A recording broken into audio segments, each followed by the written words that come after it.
Un agriculteur a jeté ses fruits et légumes sur le Premier ministre. Écoutez bien son discours jusqu'au bout. Prenez une minute de votre temps pour ne pas finir en légumes. Vous êtes plutôt gentil mouton ou mouton enragé? Frigo plein ou frigo vide? Toujours su être aux côtés des agriculteurs pour les accompagner. On est dans une république bananière. Ils ne sont pas corrompus, ils sont la corruption. C'est la course à l'échalote tout le long de leur vie. Ils pressent le peuple comme des citrons pendant qu'ils tirent les marrons du feu.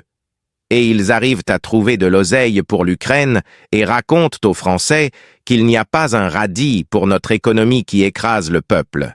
Les Français deviennent des légumes, voire même des moutons, en acceptant toutes les inepties de ce gouvernement. En ce moment, il y a une pomme de discorde, en prenant les agriculteurs pour des poires qui travaillent pour des prunes et n'arrivent plus à mettre du beurre dans les épinards. Les agriculteurs en ont gros sur la patate. Ils n'ont plus d'oseille, ni de blé pour vivre et se nourrir. C'est la fin des haricots pour nombre d'entre eux. Résultat, les carottes sont cuites pour la majorité des agriculteurs.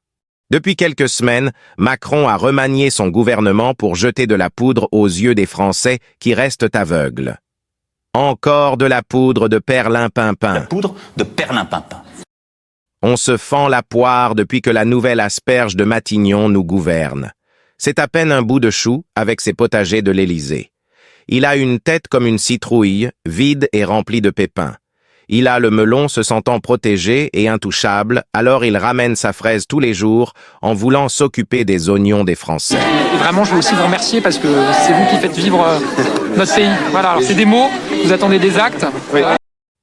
Le gouvernement manie le bâton et la carotte. Entre menaces et récompenses, c'est une gouvernance mi-figue, mi-raisin. Le Premier ministre nous raconte des salades car il n'a pas un radis pour gouverner. Il pense quoi au juste? Sortir son poireau? Pardon, plutôt son radis pour séduire les agriculteurs. La poudre de perlimpinpin. Justement, les agriculteurs qui en ont gros sur la patate depuis longtemps, ils ont perdu la banane, ils n'ont plus la pêche au travail, ils se prennent le chou avec les gouvernants, il faudra couper la poire en deux et trouver une solution pour nos héros qui nourrissent la France. Et ne pas se retrouver à nouveau juste avec des miettes. Les agriculteurs doivent appuyer sur le champignon pour obtenir gain de cause, pour retrouver la banane et retrouver la fierté. Le plus triste est l'attitude des Français. Tant qu'ils ont leur frigo plein, ils resteront allongés dans leur canapé pour se faire plumer, tout en regardant Cyril Hanouna dans TPMP Triste France. Mais quand les Français auront les frigos vides, ils se rappelleront que les agriculteurs avaient commencé le véritable combat. Le combat de la survie.